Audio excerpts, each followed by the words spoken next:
Review Book 101 is all about the books that I read for the last 40 years. And today I have my special guest. She's a master coach, CEO, architect, and multi eight figure founder. No other than Miss Lezly Kaye. Hi, I'm so happy to be here. Welcome to Book 101, Miss Lezly, and can you please introduce more about yourself? Yeah, so I'm Lezly Kaye. I'm the founder of a virtual assistant agency, actually, and I'm a business coach. So I help mainly female founders scale their businesses with ease. I have this belief that women shouldn't sacrifice for love and women shouldn't sacrifice for money. So I very much work in the realm of supporting women to thrive in their business growth. Yes, people, let's empower women all over the world. And thank you for sharing your knowledge to the world, Miss Leslie. So let's talk about rising from adversity to build empires and power women. What personal experiences have shaped your passion for empowering women through adversity? Yeah, so I grew up or raised myself in a quite a tumultuous childhood. So um, abuse, alcohol abuse, drug abuse, physical abuse from a lot of my family members. So I moved out of home when I was 14 years old. And that sort of really started to shape the character of who I was. A little bit of a fighter in me, I think. And yeah, really, I just sort of fell forward from a very young age. Up until about 17, I sort of was on the wrong side of the tracks and made some silly decisions. And then again, when I was 19, and then when I turned 21, I got baptized and really just decided to, I guess, almost take my life and take myself seriously. And so I started a career in real estate, actually, was my first serious job, I want to say. And from there, just progressed from real estate to recruitment. And when I found recruitment, I was encouraged to really focus on my job. And I had a really good mentor at the time, a director of the organization I worked for, who said if I cared as much about doing good in my job as I did about how I looked, that I would be really successful. And yeah, I kind of just applied myself to recruitment and it really took off. And that's where began to I founded my two companies, a $60 million organization and a $20 million organization, uh, and continued to learn lessons. The reason I'm so passionate is because oftentimes, especially if you come from adversity, we tend to just run in the direction of success or, run away from our upbringing or our childhood or the stories we tell ourselves about who we are and where we came from. And we tend to run really fast in the direction of being better than that or being successful or getting some sort of recognition. And we can neglect the healing or the self reflection or introspection that we need along the way in order to sustain that growth. So, entrepreneurship in 9 out of 10 scenarios is built on the back of some form of trauma or some form of need to prove worth. So whether that's a mum or dad that didn't love you enough or tell you they loved you enough, or some sort of adversity in childhood, generally it's born from a need to feel worthy and to prove yourself in some way. And so, yeah, that's really my journey to then helping women to unravel all of that and build sustainably. Miss Leslie, thank you so much for sharing your multi-million business to the world.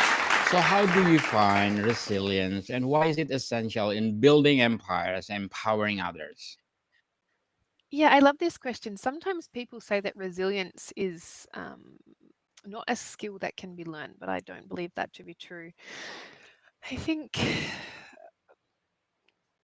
resilience to me is, and if I relate it to entrepreneurship, building business isn't actually hard. I've done it. I'm in my fourth seven-figure business build. It's not actually hard. what is hard is backing yourself. What is hard is having team members let you down and not giving up. What is hard is having to face yourself and your own pain and shadows over and over and over again in order to keep evolving with your business so you can continue to grow your business.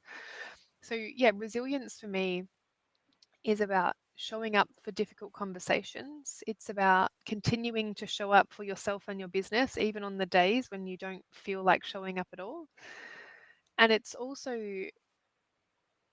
yeah, just really allowing yourself to believe, like, I want to say, to know that your dreams are bigger than your, am I allowed to swear? No, sorry. Yeah, your dreams, okay, your dreams are bigger than your BS. Your dreams are bigger than your excuses. Your dreams are bigger than um, the voice inside your head that might tell you that it's not possible and you can't do it. And resilience for me happens in the micro moments. It's not always some big, I overcome a drug addicted family. It could be I just woke up every day and kept working towards my dreams. So, Miss Leslie, what advice for women who feel stuck due to past adversities? Yeah. Oh, this is sometimes hard to hear, Yes. but generally, there's a common denominator in everything good and everything bad that happens in your life, and it's you. And so, if you've had adversity, there's kind of two sides of the coin you tend to fall to. One side is the victim. I can't make anything of my life because of X, Y, and Z that happened, or I'm going to use X, Y, and Z to motivate me to make something of my life. And so, my advice here would be don't buy into the story. So, actually, when you look at psychology, it's rarely ever what happened to us, and it tends to fall to what we make it mean about ourselves. And when you start to break down the psychology behind adversity or trauma, and I have a lot of big T trauma in my story, you can either choose to allow it to build this fire inside of you to be like, I'm not like, this isn't my story. I don't accept that this is where my story ends. I don't accept that because of this, I can't have success. And you use that mm, resolve inside of you to as fuel to fire the evolution and growth needed to become the woman that can hold the vision of what you know is possible for you. Totally amazing answer, Miss Leslie. What strategies do you teach women to transform their challenges into stepping stones for success? Yeah, I'm just touching on what I just said. You kind of reshape the story. So if you're sitting here saying, I'm broken because this happened, you can say, I have resilience because this happened, for example. Um, a lot of it's actually healing the inner child. So most of us are walking around as 4-year olds or 7-year olds in grown up bodies, running our businesses and running our lives. And what I mean by that is when you have trauma, big or little, it tends to fragment you into parts. So there's psychotherapy modalities like parts work and inner child integration, because we kind of get trapped in memories or trapped in emotion or trapped in belief systems. So we operate only 10 to 20% in our conscious mind. We're 80 to 90% in our subconscious mind, which means things that happen to you up until the age of 14 actually shape your thoughts, decisions, ideas, beliefs now. And if you don't have awareness of that, if you don't start to ask yourself questions about maybe why don't I find it easy to make friends with women? Why don't I trust women? Or why do I always have men in my life that treat me poorly? It it will reflect something that happened to you when you were younger. So one of the methodologies or ways in which I support business owners, I say I sit in the intersection of psychology and strategy. I can give you Yes. all the strategy in the world, but if you don't understand why you're not implementing it or why you're stuck or why you feel that you can't have the business that you want, then you're not actually going to make progress. You're probably going to self protect. I don't believe in self sabotage, but you're probably going to self protect in some way to keep yourself small, because the 4-year-old inside of you that's still in pain believes that you're not worthy of the success that you desire. Miss Lizelle, what are the most, or Leslie, sorry, what are the most common barriers women face when rising from adversity, and how can they overcome them? Yeah, lack of support generally, whether it's their partner or their single mothers or even their family members don't believe it's possible, especially if they come from maybe a family that's a bit dysfunctional. Uh, Women can tend to outsource their value, outsource their belief, outsource their need for validation in some way. And so, if you're wanting to create change in your life or your business, you need to build a deep enough self relationship, and you need to believe in yourself enough and do the inner work along with the business work in order to grow. You have to build a foundation of self relationship that becomes it's really hard not to swear. That becomes unbreakable, but I'd probably use a word like un-F withable if that's what I was, Yes. if like you've got a like a rock solid foundation of like, I love myself, I trust myself, and I can do anything. Because sometimes we say that, but we don't actually believe it. And you really have to build these internal foundations to be able to hold big success. Very well said, Miss Leslie. Beautifully articulated. So, how do you encourage women to embrace vulnerability as a strength? Yeah, femininity or womanhood is actually power in our softness. Vulnerability to me isn't always tears and pain. Vulnerability can be sharing your truth with someone. Vulnerability could be having that difficult conversation with an employer saying, look, I don't feel celebrated here. I don't feel encouraged here. I don't feel supported here. Vulnerability is just the capacity to share your truth and to be with the truth. Now, it could be vulnerability in having a difficult conversation with your partner saying, I don't feel loved in this relationship, and this is what I would need from this partnership in order to feel loved. Vulnerability could be having a conversation with a friend to say, I'm not feeling as connected to you as we once were, and I would like to navigate our way back to a closer friendship.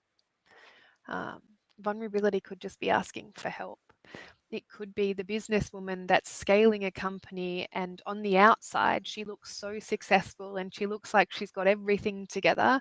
But on the inside, she's scared and she feels like it's going to collapse at any moment.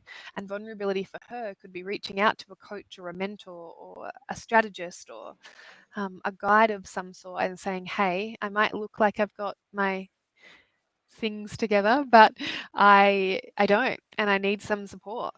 And that could be vulnerability in that circumstance. Certainly, people, if you need help, ask for help. What role does community or mentorship play in helping women rise from adversity? Yeah, I think one of the biggest misconceptions that women have is that they have to do it alone. So, one of the reasons I founded my virtual assistant agency was because the women I were coaching would say, well, I can't afford a team member. And so I would find and source offshore assistants and social media managers to support these women to grow. So, community and mentorship is imperative to help. So, I talk about scaffolding leadership and scaffolding belief systems. So, maybe a woman comes to me and she's got a multi six-figure business, but she's doing everything herself. She's on the verge of burnout. She doesn't feel supported. And she comes and joins one of my programs. And in the first couple of weeks, we realized that she could be outsourcing a whole lot of work, but she's afraid to trust anyone. So we build that capacity to start to trust again, and we find her a virtual team member, and her revenue starts to grow again because she's actually feeling well resourced, well loved, and well supported. and again, I want to touch on this subconscious belief system. If you feel alone and isolated and like it's hard right now, even though you're successful, you will subconsciously block yourself from the next level of growth until you feel loved, supported, and cared for. And so this is where community and mentorship and what I call ecosystems of thriving start to ensure that growth becomes sustainable and enjoyable. Miss Leslie, how can women maintain momentum when rebuilding their lives or careers after challenging experiences?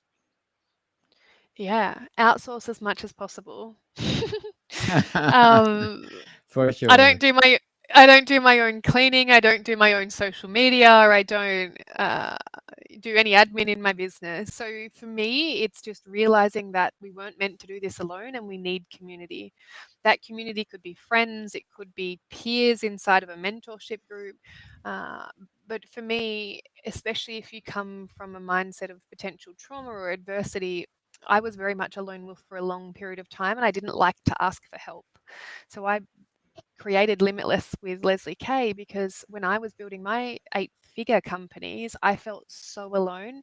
I didn't trust anyone, and I never really knew how to ask for support, even though I had a 40-person team. So, yeah. So for me, it's like you need to ask for help and you need to build community. And this is why mentorships and communities like this support women to thrive. Certainly, totally agree. Miss Leslie, can you suggest practical daily habits that foster resilience and empowerment? Yeah.